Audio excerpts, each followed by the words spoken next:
Happy Father's Day. It's June 19th, 2022, and pretty big day here on the HO, Bessemer and Lake Erie.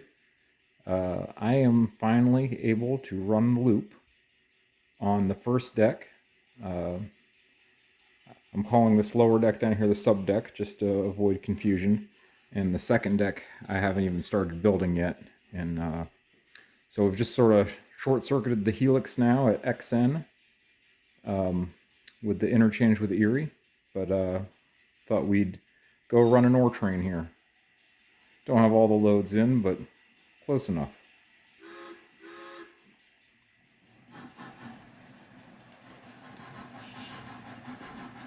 All right, figure kind of talk a little bit here while we're following the train around here through Conneaut Harbor, about to pass along Conneaut Creek. The engine we're using here is a proto model 210-2. I've upgraded to TCS. I think the speaker maybe has come loose in the tender in this one. I'm going to have to take it apart and take a look at it. Of course, we're passing under the New York Central, and it's taken me about a year to get to this point, and needless to say, the layout is very much in progress, so I fully expect a derailment or two, or maybe we'll lose power in a spot or two. Things are definitely not perfected yet. So, crossing over 6N, and we'll come around the corner, and we'll be going into Cranesville, coming back the other way.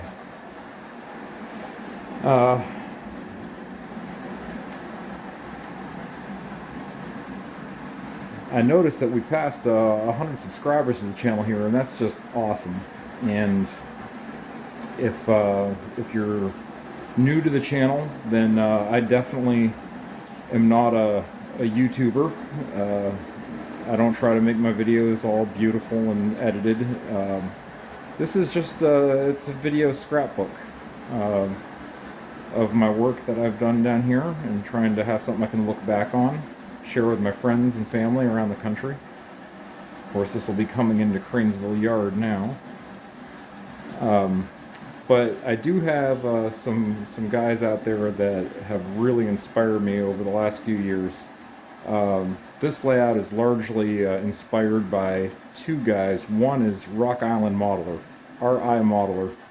If you've never checked out his layout, it is awesome. And the other one would be the Fall River Division, which don't think needs any introduction if you're a model railroader at all. But both those layouts are awesome if you've never gotten a chance. Also, Peter Lloyd Lee, guy does a lot of builds and designs on YouTube. Really, really awesome channel to follow. Burr Stewart, his Burlington Northern layout, absolutely fantastic. Daylight Dave and the Back 5 Railroad is extremely entertaining. You get a lot of good information, a lot of really good operating. And I'm trying to think who else I watch a lot of when I can. Oh, Rob Bennett, the Bennett Railroad channel, lives just the next town over from me. Fantastic modeler, unbelievable stuff. And I think that pretty much covers my YouTube world. Caboose I'm running today is a brass model. Had this painted to match the caboose in the Conneaut Museum. Justin Sobek did that for me. He's got another one he's doing for me right now. Absolutely awesome. I like to think I'm good at a lot of things. Painting is not one of them. So this will be rolling through Albion right now and coming around the corner into Conneautville. So a lot of people model what they know, model what they grew up with. I grew up with the Bessemer in Lake Erie in the mid-90s. It was really when I first started taking notice. So I'm modeling what I know, but I'm modeling when I wished I would have got to see it, and that's the early 50s. 1952 specifically was the end of steam. So, a little license on the years. For example, this 210-2 would have been retired already. And I also have some Alco RSD-15s that wouldn't quite have been there yet, but, you know, it's a model railroad, what the heck. Oh, speaking of layouts I like to follow, I bought this locomotive from Dan Adair. His Marietta division is just fantastic. Passing some F units. Those are Athearn Genesis models, also the TCS. I don't mind the building sitting here. This is going to be the Hartstown Swamp, hence why I got the track raised up a little bit. Really enjoyed learning a lot about Bessemer history and Western Pennsylvania history in general. And one of the things that I uncovered there was the Bessemer was double-tracked up until about 1955 or so. And it looks like the double track went right across the Hartstown Swamp, but it didn't. It was graded to be double tracked, but the second main line followed the original route out around the swamp, and the second line was never laid across Hartstown Swamp. I won't be modeling that, but kind of neat to know. This will be KO Junction. The Norfolk and Western Trainmaster sitting there on the hill will be going up the KO line. And Trainmaster was one of the first models I had. I bought that on paper route money. Long time ago, still runs great, has a non-sound decoder in it now. And of course, rolling into Greenville. A lot of work to do here in the engine facility. A lot of work to do in the whole lab. Who are we kidding here?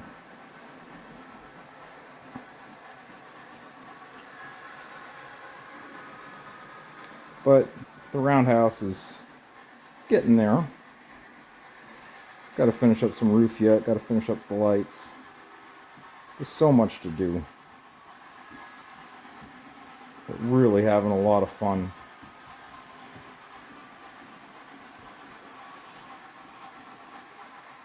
Of course, here is the laser cutter I picked up. Haven't got that set up yet. My 3D printer in the background.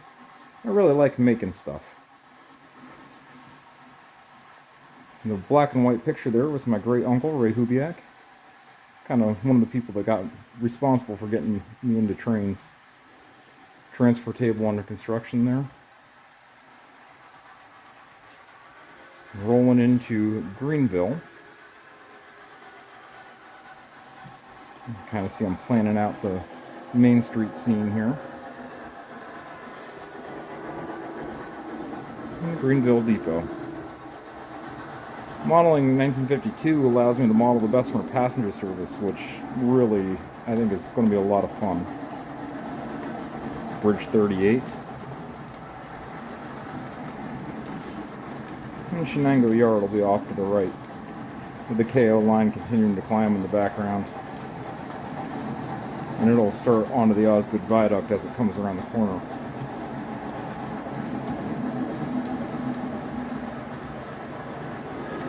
Now this is where things get a little bit complicated.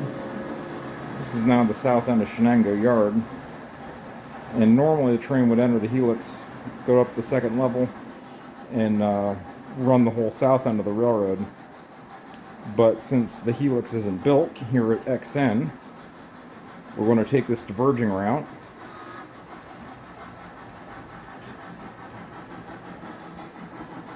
Which we would say is onto the Erie.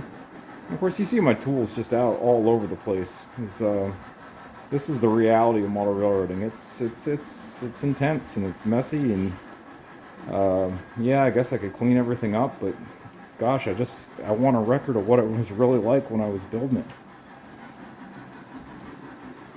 So once we reconvene here, this would have been the track coming back down the helix. And we're kind of back onto the route as normal, and then we're going to duck behind the water heater there. So a lot of curvature working our way through this section, but this isn't the normal path the trains would take. All my track is Atlas Code 3 Flex Track, except the switches. The switches I build myself using Fast Trax jigs.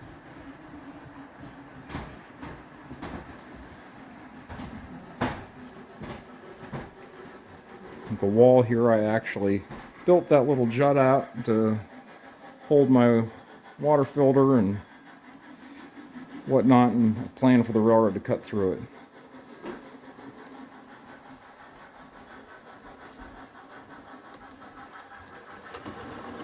And there's the first derailment. All right, let's go ahead and see if we can fix this quick. Probably pick that switch, because you know what? I don't have any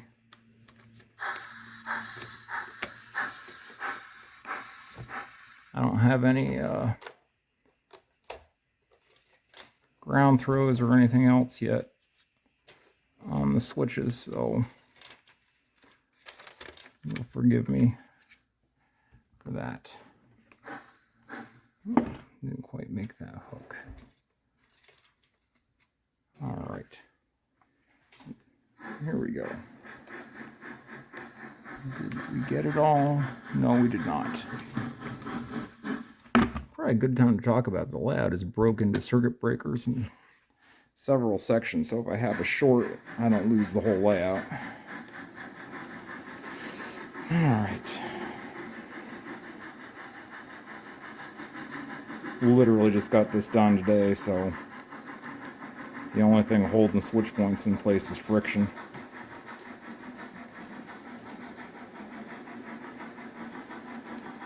And here we go across my swing gate. Swing gate has re-railers coming off each end and one in the middle, just in case.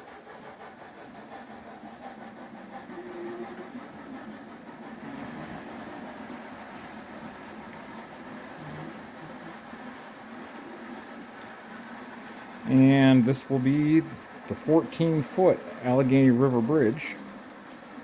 Obviously just a temporary stand-in for now.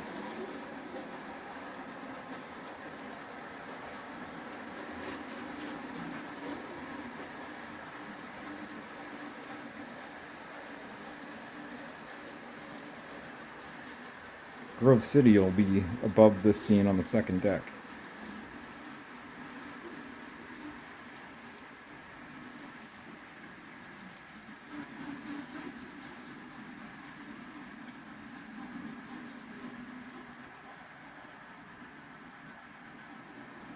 And once we cross the Allegheny River, we'll roll around the corner here and into North Bessemer.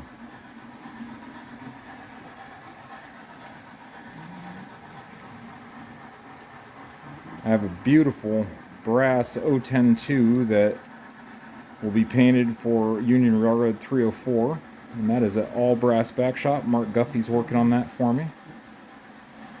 And long as I'm mentioning everybody out there, Austin Allard and the Allard Terminal Railroad, big inspiration, seeing what could be done in not a lot of time. Him and his dad's layout, absolutely awesome. And Ken Patterson and the gang at What's Neat this week. Great bunch of people. Lots of great modeling.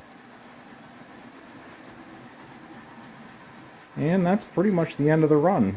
As we enter North Bessemer, we are magically back in Conneaut. Now lets me run the layout point to point or continuous loop. Again, super happy some people are out there following my work. Hope you all are enjoying it. I'm definitely having a lot of fun building it. And now that we've got some trains running, maybe I'll take some time and clean up and get some more trains out of boxes, because why not? Hope everybody had a good weekend, and I'll see you next time here on the HO Bessemer and Lake Erie.